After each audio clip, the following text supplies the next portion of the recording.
The dust rose like amber clouds against the setting sun as Virginia O'Connor stood on her family's modest front porch, the letter trembling in her hands. Her father had just announced he'd promised her to a man she'd never met, a wealthy landowner who would give their struggling ranch the water rights they desperately needed in exchange for her hand in marriage. "I won't do it," Virginia whispered, her voice catching as she crumpled the paper in her fist. At 20 years old, she had always known her life in 1875 Wyoming Territory came with limited choices for a woman, but never had she imagined her father would trade her away like cattle. The warm summer evening seemed to mock her despair as she watched her father, Hank O'Connor, shuffle back toward their weathered ranch house. His shoulders stooped with the burden of his decision, but his jaw remained set with determination. The drought had nearly ruined them, and in his mind, he was saving what remained of their family legacy even if it cost Virginia her freedom. 3 weeks, he'd said. "Mr. Thornton will arrive in 3 weeks to claim what's his, both the marriage contract and the deed to our land." Virginia's fingers tightened around the porch railing until her knuckles turned white. She had 3 weeks to change her fate, though how, she couldn't begin to imagine. The following morning brought no relief from her despair. Virginia moved mechanically through her chores, gathering eggs from their remaining hens and pulling weeds from the garden that struggled to produce in the parched earth. Her mother had passed 5 years prior, leaving Virginia to manage the household while her father and younger brother tended to what remained of their cattle. "Virginia," her father's voice boomed across the yard, "we've got company." She straightened, wiping dirt-stained hands on her apron as she turned toward the approaching riders. 3 men on horseback made their way up the dusty path to their ranch, and Virginia's heart skipped a beat when she noticed the one in front. He sat tall in the saddle, his broad shoulders silhouetted against the morning sun, a worn Stetson pulled low over his eyes. "Miss O'Connor," the stranger called out as he dismounted with effortless grace, "I hear you might be in need of some assistance." "And you are," she replied cautiously.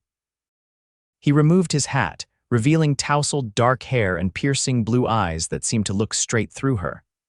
"Knox Forrester, madam. My men and I are passing through on our way to Montana Territory. Your neighbor, old Mrs. Wilson, mentioned your family's situation." Virginia felt heat rush to her cheeks. Had word spread so quickly about her father's arrangement?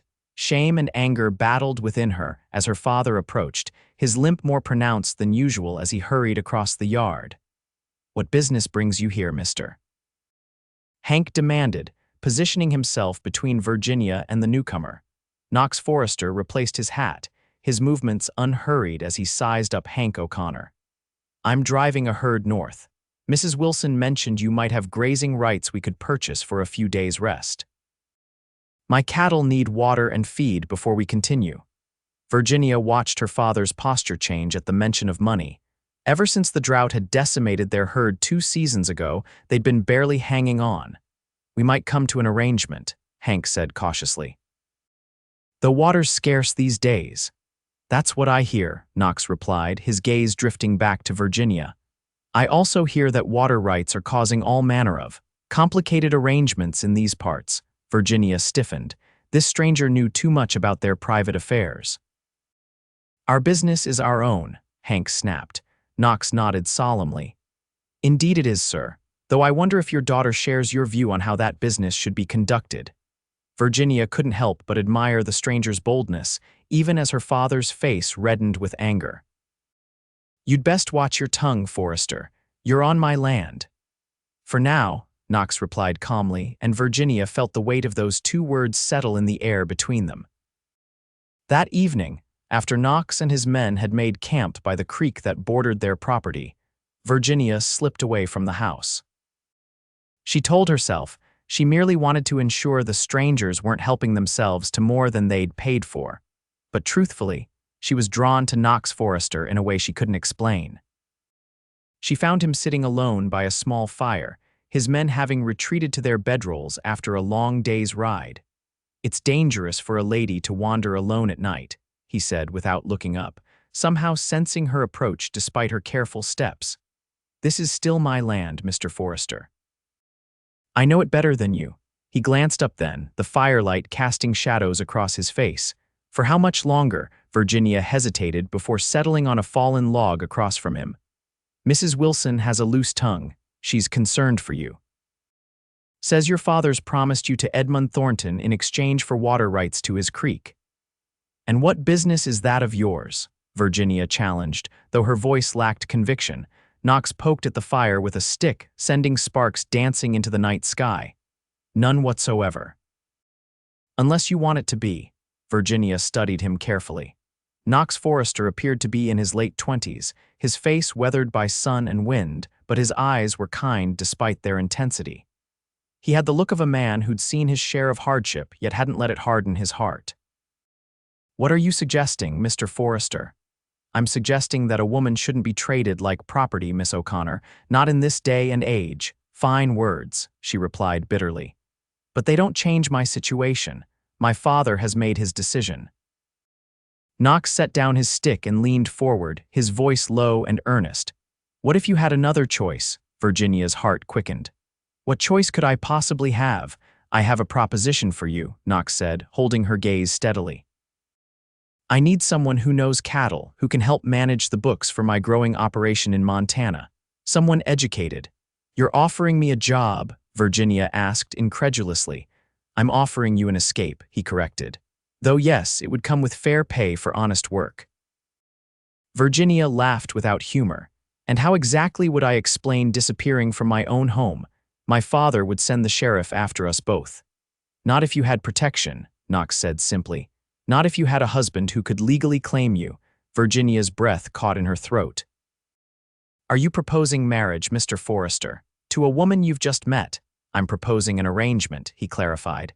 A marriage in name only if you wish it. One that would give you the freedom to make your own choices once we reach Montana. Why would you do this? She asked, suspicious of his motives. Knox's expression grew distant. Let's just say I've seen what happens when women are forced into marriages they don't want. My sister. He trailed off, then shook his head. It doesn't matter. What matters is that I can help you if you'll let me. Virginia stood, suddenly overwhelmed. I need time to think. Time is the one thing you don't have much of, Miss O'Connor, Knox reminded her gently. Thornton arrives in less than 3 weeks, doesn't he? She nodded mutely. I can only keep my herd here for 3 days before we must move on, Knox continued. If you decide to accept my offer, be ready to leave before dawn on the 3rd day. Virginia returned to the house, her mind racing with possibilities she'd never dared consider before. Could she trust this stranger? Was running away with him any better than being forced to marry Edmund Thornton? The next morning, Virginia observed Knox from a distance as he worked alongside his men, moving cattle to fresh grazing areas. He was clearly respected by his hands, and she noticed how he treated even the youngest cowboy with dignity. When her brother, Timothy, rode out to watch the cattle drive in action, Knox took time to show the 14-year-old boy how to properly throw a lasso. That Forrester fellow seems decent enough, Timothy said at supper that night. Says he might have work for me up in Montana when I'm older if I want it. Virginia nearly choked on her stew. Did he now? Her father grunted. You'll have plenty of work right here, boy. Once we secure those water rights from Thornton, we'll build this ranch back up. Virginia set down her spoon. And what if I refuse to marry Mr. Thornton? The sudden silence around the table was deafening. Her father slowly looked up, his weathered face a mask of disbelief. There is no refuse, Virginia. The arrangements have been made, contracts have been signed. You signed contracts regarding my future without my consent. Virginia's voice shook with anger. I did what was necessary to save this ranch, your inheritance, and Timothy's. Thornton is a wealthy man.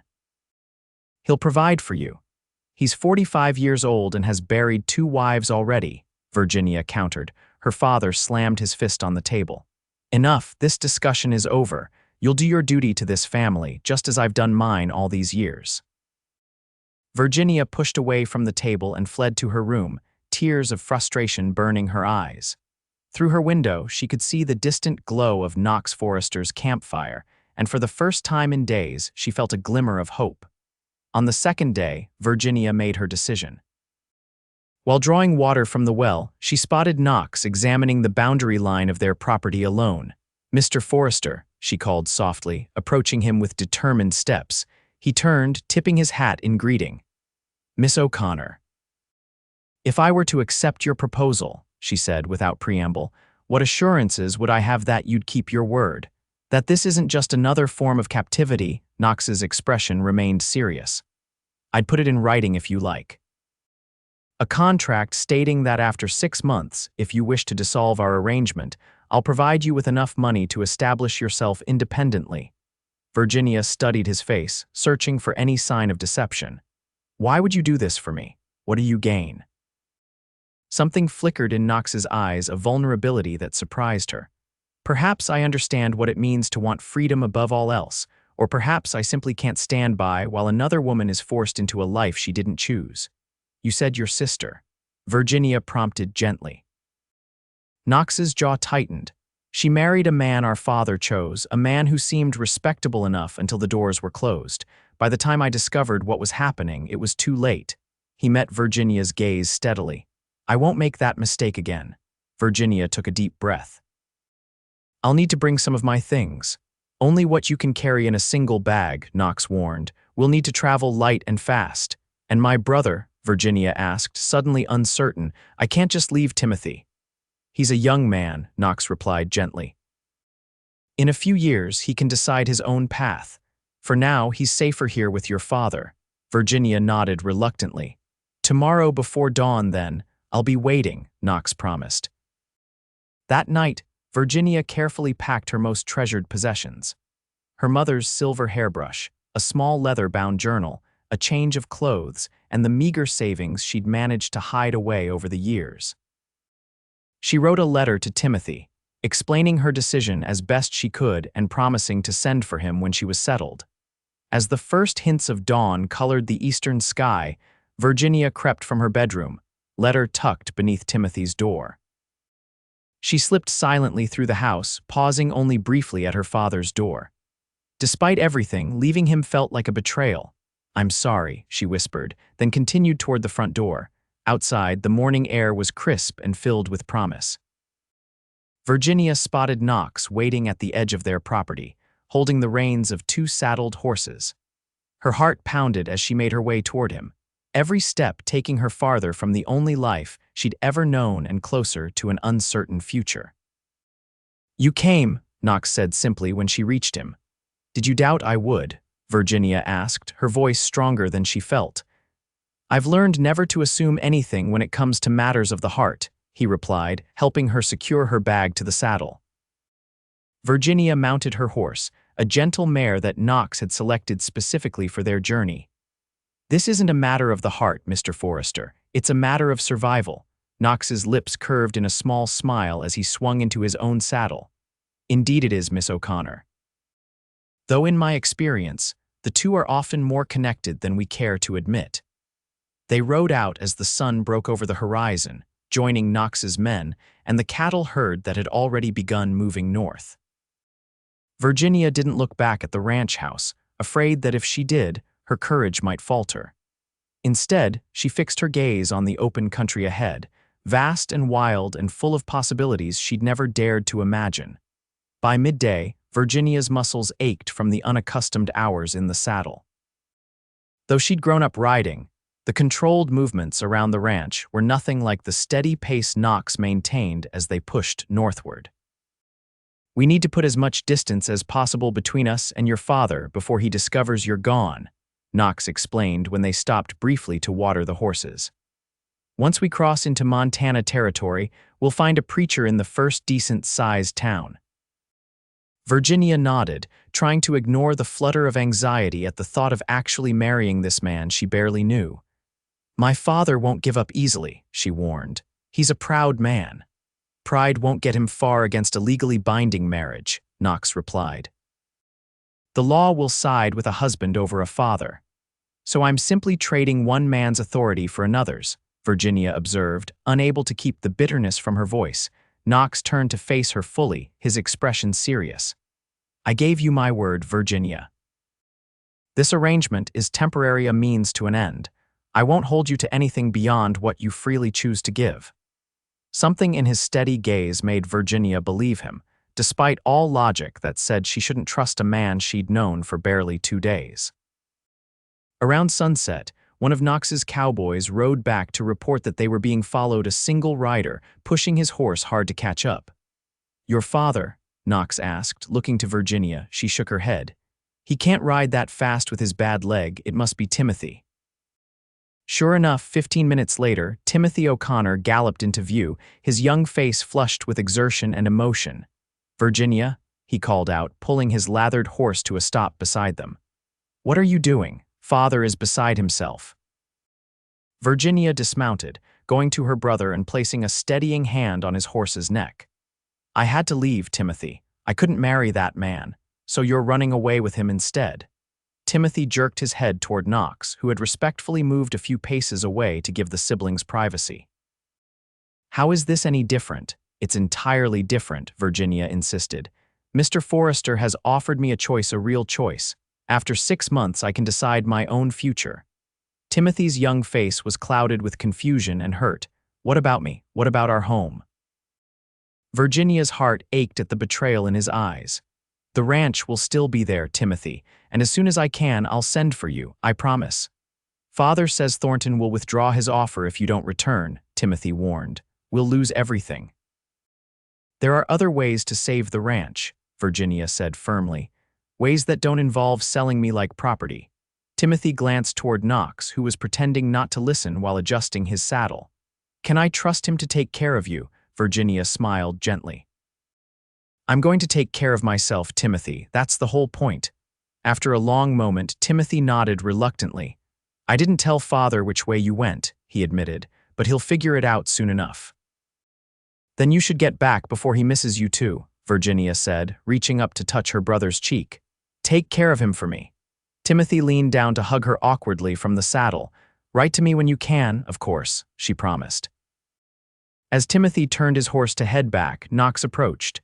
"Young man," he called, "take this." He tossed a small leather pouch that jingled with coins when Timothy caught it. "What's this for?" Timothy asked suspiciously. "For your silence," Knox said bluntly. "And for the extra work you'll be doing with your sister gone." Timothy stared at the pouch for a moment, then tucked it into his vest. With a final nod to Virginia, he galloped away, soon disappearing into the gathering dusk. "He's a good boy," Knox observed as they remounted. "He is," Virginia agreed, "and now I've abandoned him." "You've shown him that sometimes we must make difficult choices to secure our freedom," Knox corrected. "That's a valuable lesson for a young man." They rode until full dark before making camp. Knox's men gave Virginia curious glances, but asked no questions, setting up a separate area for her with as much privacy as the open plains could afford. One of the older cowboys, a weathered man called Deke, even offered her his extra blanket when he noticed her shivering in the cooling night air. "Don't mind the boys," he told her quietly. "They're just not used to having a lady along, but they're good men, every one of them." "Thank you," Virginia replied, genuinely touched by the kindness. "I didn't expect such consideration," Deke chuckled. "Knox wouldn't have it any other way. He runs a tight outfit. No drinking, no fighting, and absolutely no disrespect toward women or each other." Virginia glanced across the camp where Knox was consulting with another cowboy over a map spread between them. "He seems young to command such respect." "Age ain't got nothing to do with character," Deke said with a shrug. "Knox Forrester is the finest man I've ever worked for, and I've been punching cattle since before the war." Later, as Virginia tried to get comfortable on her makeshift bed, Knox approached with a steaming cup of coffee. "It might help with the chill," he offered, crouching beside her. "Tomorrow we'll reach Baxter's Crossing. It's a small settlement, but they have a trading post where we can get you some proper gear for the journey." Virginia accepted the coffee gratefully. "How much farther to Montana?" "About 10 more days, if the weather holds and we don't have trouble with the herd," Knox replied. "We'll marry before then, at the first town with a proper church. It will make things simpler if your father catches up to us." Virginia nodded, suddenly very aware of how alone they were despite the nearby presence of the cowboys. "Mr. Forrester, Knox," he corrected gently. If we're to be married, even temporarily, you might as well use my given name. Knox, she repeated, the name feeling strange on her tongue. I want to thank you for what you're doing. I know it's an inconvenience, taking on a wife you don't want or need. Something flickered in his eyes, amusement, perhaps, or something deeper. Who says I don't want or need a wife, Virginia? A good partnership can be valuable in many ways. Before she could formulate a response, he continued. But I meant what I said. This arrangement is yours to define. I won't expect anything from you that you're not willing to give freely. With that, he stood and returned to his own bedroll, leaving Virginia to contemplate his words and the curious warmth they kindled within her. The following days established a routine as they moved steadily northward.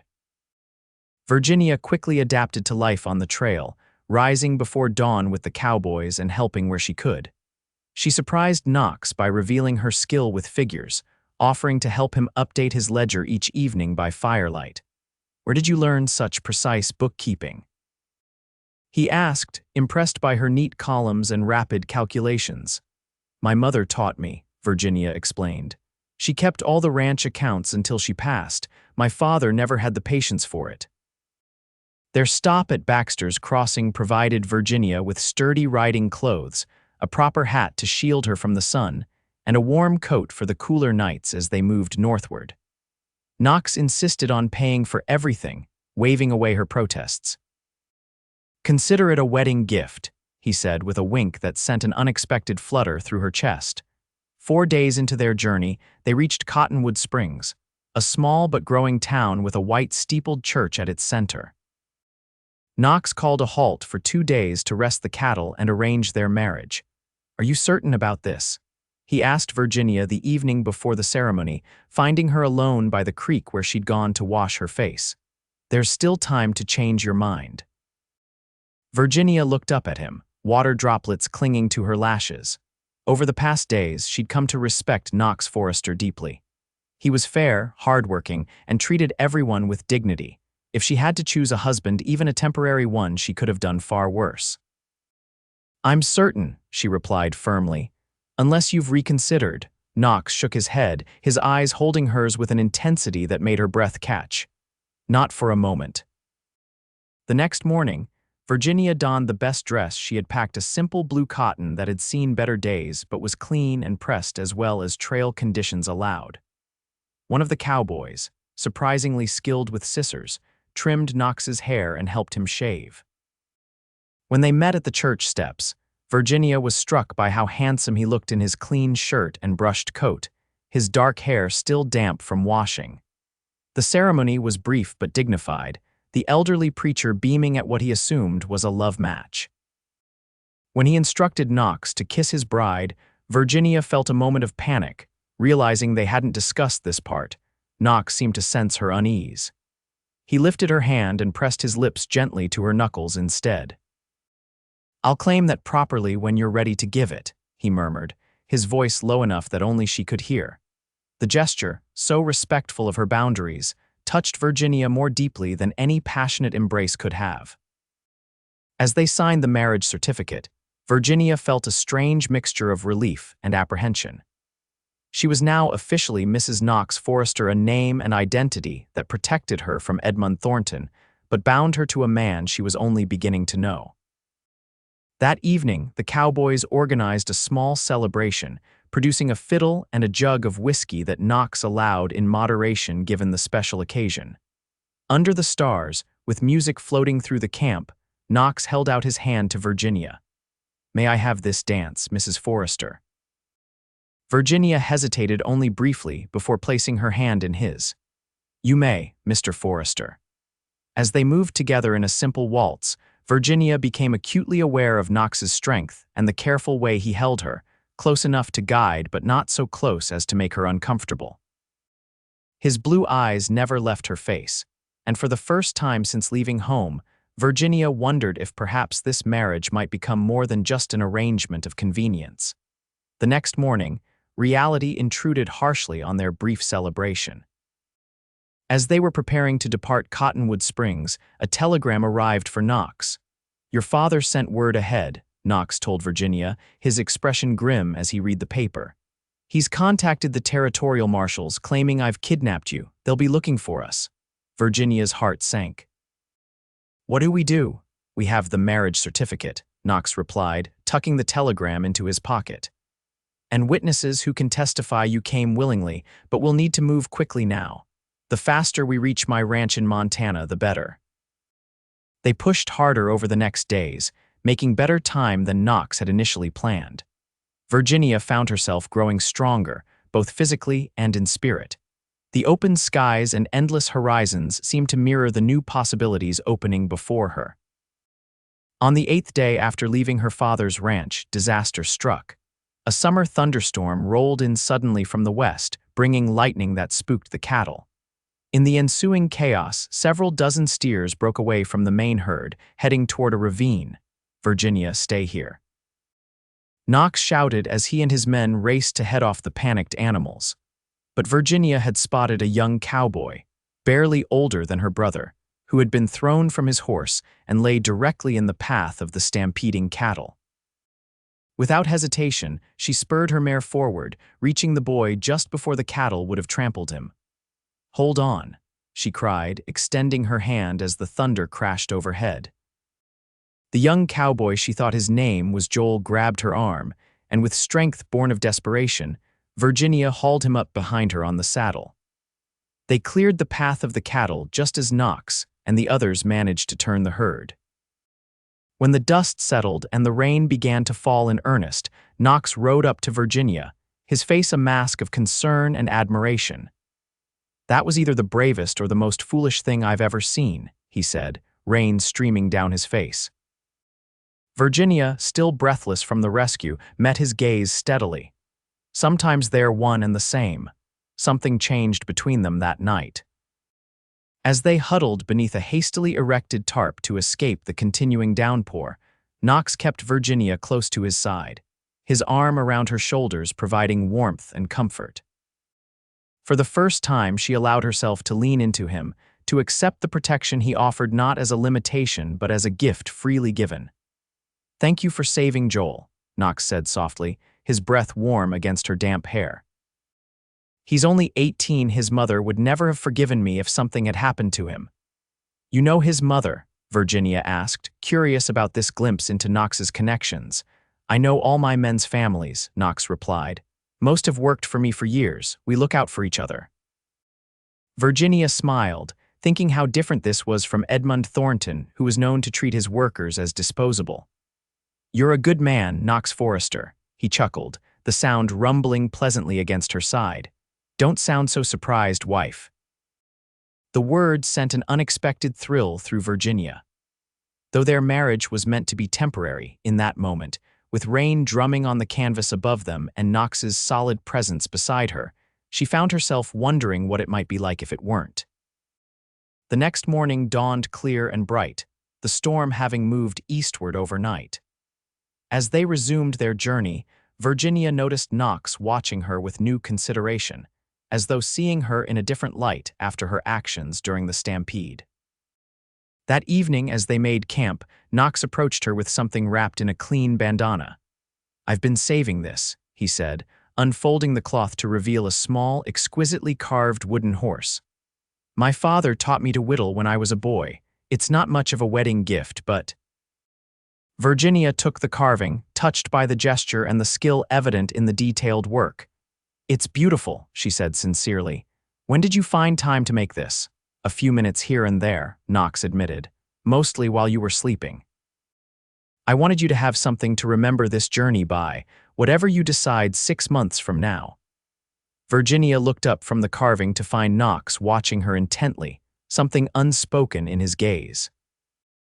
For the first time, she allowed herself to truly consider the possibility that he might be developing feelings for her beyond their practical arrangement.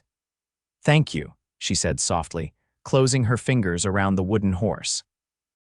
Knox nodded, then hesitated before adding, Virginia, I want you to know that I've come to respect you greatly these past days. Your courage, your intelligence, your willingness to adapt to difficult circumstances, they're remarkable qualities. Virginia felt warmth spreading through her chest at his words. I've come to respect you too, Knox, he smiled then, a genuine smile that transformed his usually serious face and made him look younger, almost boyish. That's a good beginning, I think.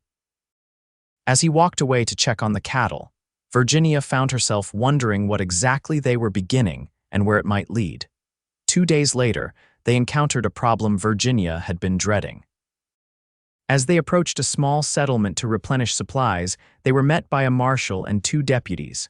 "Knox Forrester," the marshal called, his hand resting meaningfully on his holstered pistol. "That's right," Knox replied calmly, though Virginia could see the tension in his shoulders. "I have orders to detain you on suspicion of kidnapping Virginia O'Connor from her home in Wyoming Territory," the marshal stated formally. Before Knox could respond, Virginia urged her horse forward. "There's been a misunderstanding, Marshal. I'm Virginia Forrester now, and I left my father's home of my own free will." The marshal looked skeptical. "Your father claims otherwise, madam." "My father is mistaken," Virginia replied firmly, producing the marriage certificate from her saddlebag. "As you can see, I married Mr. Forrester legally in Cottonwood Springs 5 days ago." The marshal examined the document carefully, then looked between Knox and Virginia with narrowed eyes. "That may be, madam, but I'm still obliged to investigate the circumstances." "If you were taken against your will and forced into this marriage—" "I was not," Virginia interrupted, her voice steady despite her racing heart. "I chose to leave with Mr. Forrester rather than submit to a marriage my father had arranged without my consent to a man 3 times my age whom I had never met." One of the deputies shifted uncomfortably at this, and Virginia pressed her advantage. "Marshal, I am 20 years old, legally able to choose my own husband. Would you force me to return to my father, who would then force me into marriage with another man?" The marshal stroked his mustache thoughtfully. "The law doesn't look kindly on forcing women into unwanted marriages, that's true enough." He glanced at Knox. "Is what she says accurate, Forrester?" "Every word," Knox confirmed. "Her father promised her to Edmund Thornton in exchange for water rights. I offered her an alternative." At the mention of Thornton's name, the marshal's expression changed subtly. "Thornton, eh? I've heard stories about his previous wives." He folded the marriage certificate and handed it back to Virginia. "Well, Mrs. Forrester, it seems to me this is a family dispute rather than a criminal matter. I'll wire your father that you've been found legally married and of sound mind." Relief washed over Virginia, but it was short-lived. "However," the marshal continued, "I'm still obliged to file a report on this matter. It would be best if you accompanied me to my office to make a formal statement." Knox tensed beside her. "We're driving cattle north, Marshal. Every day of delay costs us." "It shouldn't take more than a day," the marshal said firmly. "Your men can continue with the herd. You and Mrs. Forrester can catch up to them once we've settled this matter properly." Virginia and Knox exchanged glances, both recognizing they had little choice. To refuse would only create more suspicion. "Very well," Knox agreed reluctantly. "We'll come with you to town." The settlement of Pike's Bend was larger than Virginia had expected, with several streets of permanent buildings and even a small hotel. The marshal suggested they take rooms there while he processed their statements. "One room will suffice," Knox said smoothly, his hand coming to rest protectively at the small of Virginia's back. "We are married, after all." Virginia felt heat rise to her cheeks but nodded in agreement. They needed to maintain the appearance of a true marriage, at least until the marshal was satisfied. Once alone in the modest hotel room, Knox immediately moved to take his bedroll to the floor. "I'll sleep here," he said, avoiding Virginia's eyes. "You take the bed." Virginia watched him, suddenly nervous in a way she hadn't been during their nights camping under the stars. This enclosed space created an intimacy that the open prairie had not. "Knox," she said softly, "what if the marshal checks on us, or asks the hotel staff about our arrangements?" Knox paused, clearly having considered the same possibility. "You're right, we need to be convincing," he sighed, running a hand through his hair. "I can stay on top of the covers, I promise I won't." "I trust you," Virginia said simply, and realized with surprise that she meant it completely. That night, lying side by side on the narrow bed, Virginia was acutely aware of Knox's presence, the steady rhythm of his breathing. the warmth radiating from his body, the faint scent of leather and pine that seemed to cling to him. Though they weren't touching, she felt more connected to him than she had to anyone in years. "Knox," she whispered into the darkness. His voice was low, slightly rough with fatigue. "Thank you for protecting me." He shifted slightly, turning his head toward her, though she could barely make out his features in the dim light. "I'll always protect you, Virginia, for as long as you'll let me." The simple sincerity in his voice made her heart skip a beat. Impulsively, Virginia reached out, finding his hand in the darkness and lacing her fingers through his. Knox's breath caught, but after a moment, he gently squeezed her hand in response. They fell asleep that way, holding hands atop the covers, a small but significant bridge spanning the careful distance they had maintained until now. The next morning, they gave their statements to the marshal, who seemed increasingly convinced that Virginia had indeed left her father's home willingly. By noon, he had completed his paperwork and reluctantly admitted he had no grounds to detain them further. "I've sent telegrams to both your father and the Wyoming authorities," he told Virginia as they prepared to leave. "I can't stop your father from pursuing this matter further, but legally, your marriage takes precedence over his authority now."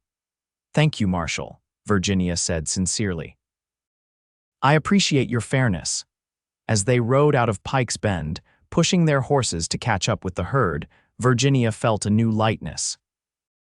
The confrontation with the marshal had forced her and Knox to present themselves as a true married couple, and in doing so, something had shifted between them. "Do you think my father will give up now?" she asked as they crested a hill that offered a view of the vast territory ahead.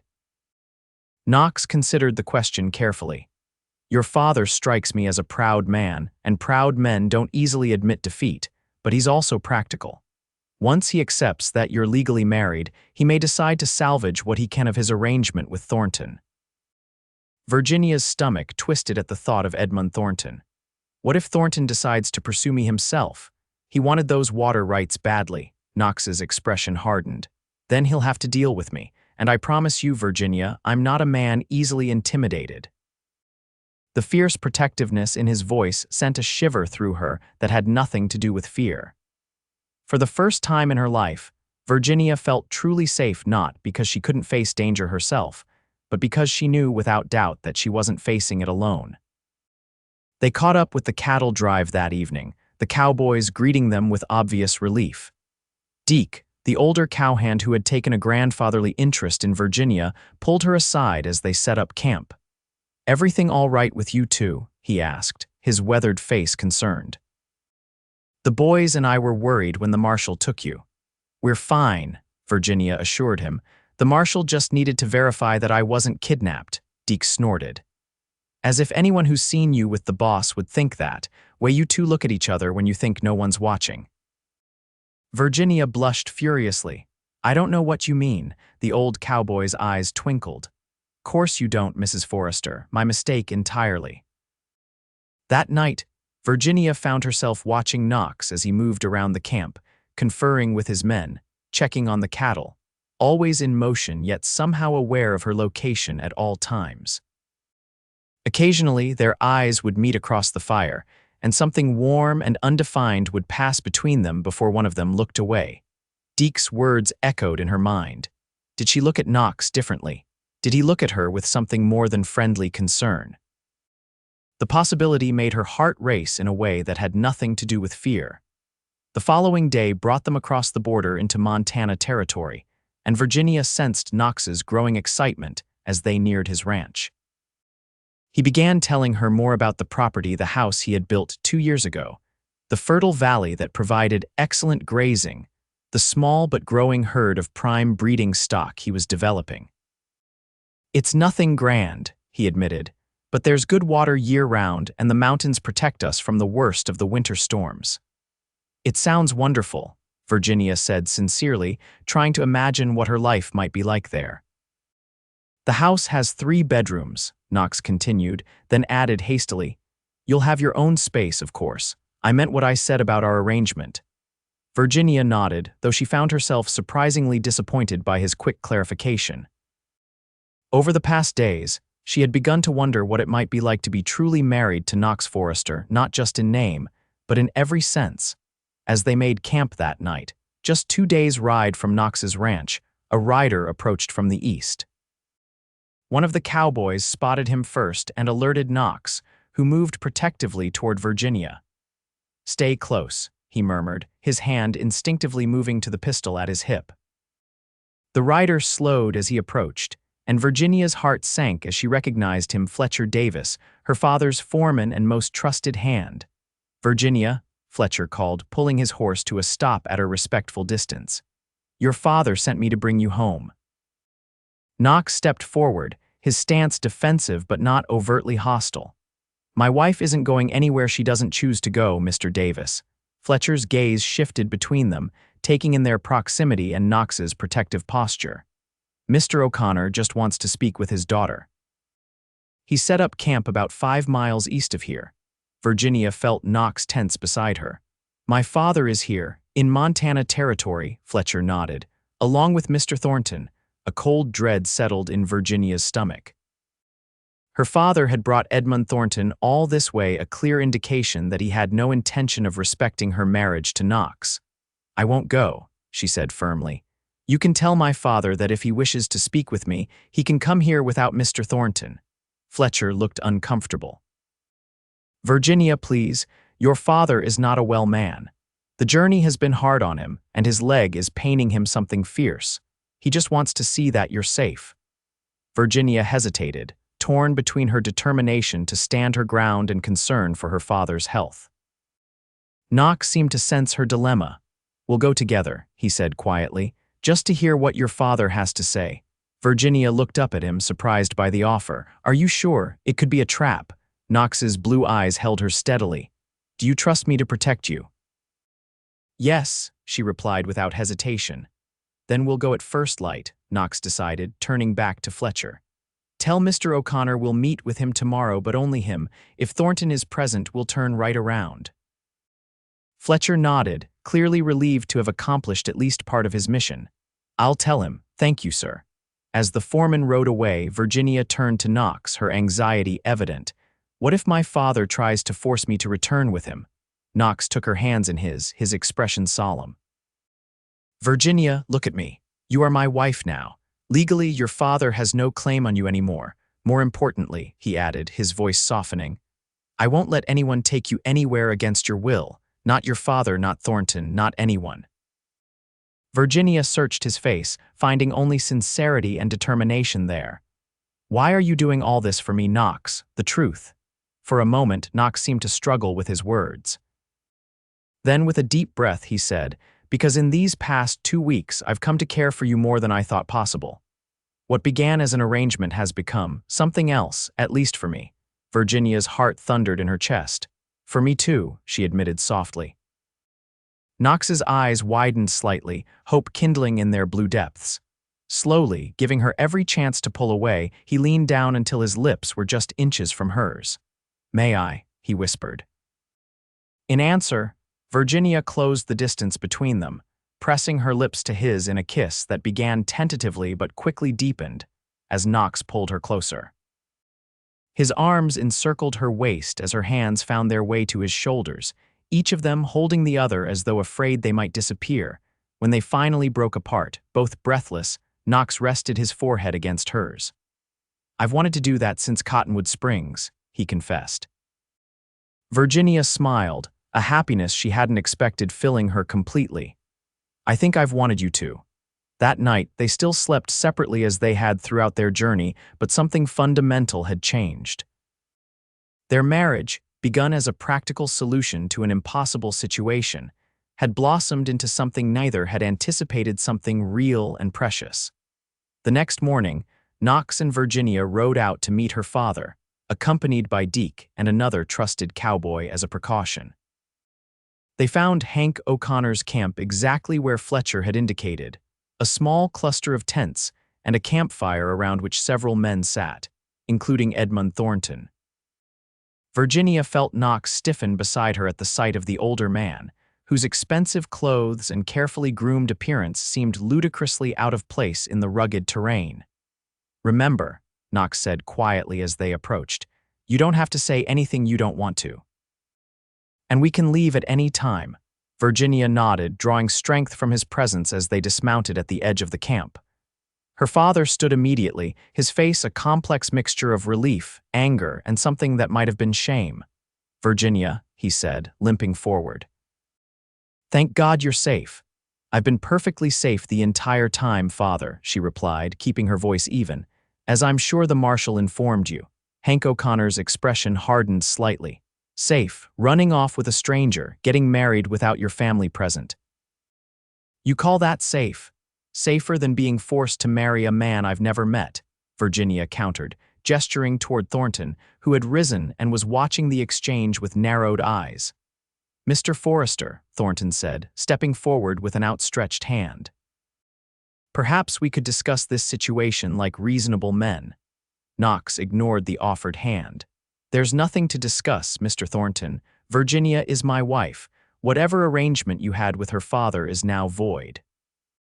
Thornton's polite facade slipped slightly, revealing a flash of anger before he composed himself. "I've invested considerable resources based on Mr. O'Connor's promise. Surely you understand that business agreements must be honored." "My daughter is not a business agreement," Hank said unexpectedly, turning to face Thornton. "I was wrong to treat her as such." Virginia stared at her father in shock. "Father," Hank looked at her, his weathered face showing every year of his hard life. "When Fletcher told me how you looked at this man, how he protected you from the marshal, I realized what I'd done. I was so focused on saving the ranch that I forgot what's truly important." Thornton's face darkened with anger. "We had a deal, O'Connor, the water rights for your daughter's hand. I've already begun diverting the creek based on our agreement." "An agreement made without my consent," Virginia reminded him. "You'll have to find another solution for your water problems, Mr. O'Connor," Knox said firmly. "One that doesn't involve trading your daughter." Thornton took a menacing step forward. "I don't take kindly to having my time wasted, Forrester. I've come all this way of your own accord," Knox interrupted. "No one asked you to follow us to Montana." "Perhaps I should just take what was promised to me," Thornton said, his hand moving to his hip where a pistol was holstered. In an instant, Knox had placed himself between Virginia and the threat, his own hand hovering near his weapon. Behind them, Deke and the other cowboy had also tensed, ready for trouble. "I wouldn't advise that, Mr. Thornton," Knox said, his voice dangerously quiet. "Not if you value your life." For a tense moment, it seemed Thornton might actually draw his weapon. Then, with a contemptuous sneer, he let his hand fall. "This isn't over, Forrester. A deal was made." "A deal that's null and void," Hank O'Connor said firmly. "I was wrong to make it, and I'm ending it now. You'll get your money back, Thornton, but the arrangement is off." Thornton's face contorted with rage. "You'll regret this, O'Connor, both of you." With that, he stalked back to his horse, mounted, and rode away without another word. In the silence that followed, Virginia looked at her father with new respect. "Thank you," she said simply. Hank shook his head. "Don't thank me, Virginia. I should never have put you in that position." He glanced at Knox. "Do you truly care for my daughter, young man?" Knox straightened, meeting the older man's gaze directly. "I love her, sir. I didn't expect to, but I do." Virginia's breath caught at the declaration, her heart soaring even as her father studied Knox with narrowed eyes. "And you, Virginia, do you love this man you've known for all of 2 weeks?" Virginia looked at Knox, at the strength and kindness in his face, at the man who had offered her freedom and ended up giving her so much more. "Yes, father, I do." Hank sighed heavily, but a small smile tugged at the corners of his mouth. "Then I suppose I should congratulate you both, though I would have preferred to give my daughter away properly." "You didn't give me away at all, father," Virginia said, reaching for his hand. "I chose, that's what matters most." Hank nodded slowly. "I see that now." He turned to Knox. "You'll take good care of her. We'll take good care of each other," Knox replied, his hand finding Virginia's. That evening, Hank joined them at their camp, meeting Knox's cowboys and seeing firsthand how they respected both Knox and Virginia. Over supper, the conversation turned to the future of the O'Connor ranch. "Without Thornton's water rights, I don't know how we'll manage," Hank admitted. "The drought has hit us hard these past years." Knox considered this. There might be another solution. I've been looking to expand my operation. What if I bought into your ranch as a partner? My capital could help you through the drought, and together we might find a better water solution than relying on Thornton's Creek. Hank looked skeptical. Why would you do that? Because Virginia loves that land, Knox said simply, and because Timothy deserves his inheritance. Virginia's heart swelled with love for this man who understood so clearly what mattered to her. We could visit a few times a year, she suggested. Help with the spring branding and the fall roundup. Hank's eyes brightened at the prospect. Timothy would like that. He's missed you something fierce, Virginia. And I've missed him, she admitted. Perhaps he could even come stay with us for a while, learn about ranching in Montana. As they continued planning, Virginia realized how perfectly things were falling into place, not through her father's arrangements or Thornton's schemes, but through honest communication and mutual respect. 2 days later, they arrived at Knox's ranch, a beautiful property nestled in a valley with mountains rising majestically in the distance. The house was larger than Virginia had expected, a solid 2-story structure built of logs and stone with a wide porch wrapping around 3 sides. "Welcome home, Mrs. Forrester," Knox said softly as he helped her down from her horse.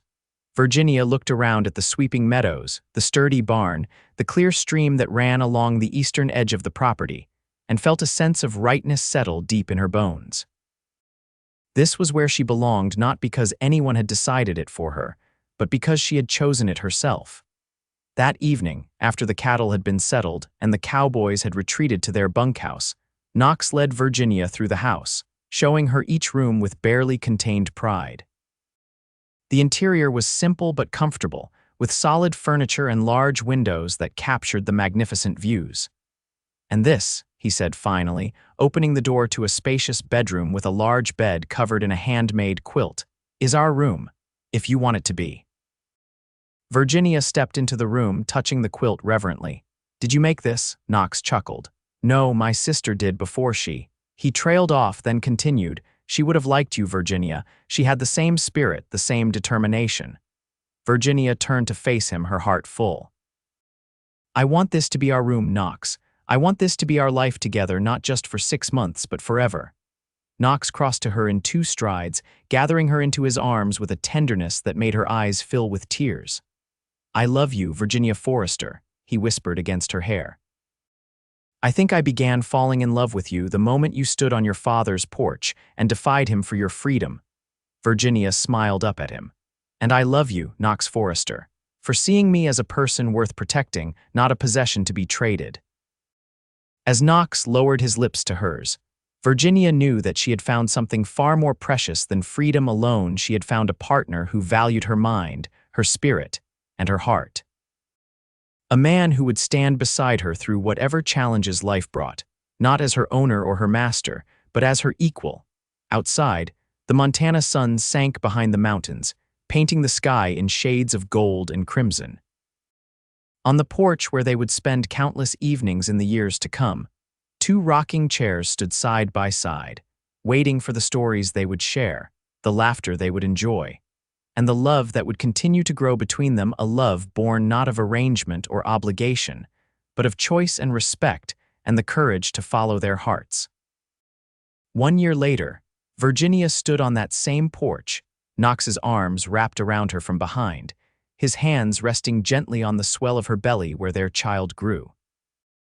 Timothy sat nearby, whittling a small wooden horse under Knox's patient instruction, having decided to spend the summer learning the ways of the Montana ranch. "Any regrets?" Knox asked softly, his breath warm against her ear. Virginia leaned back against his solid strength, thinking of the journey that had brought them here, the fear and uncertainty that had given way to the deepest love she had ever known. "Not a single one," she replied, turning in his arms to face the man who had offered protection and given her so much more, a life of love, partnership, and the freedom to be exactly who she was meant to be.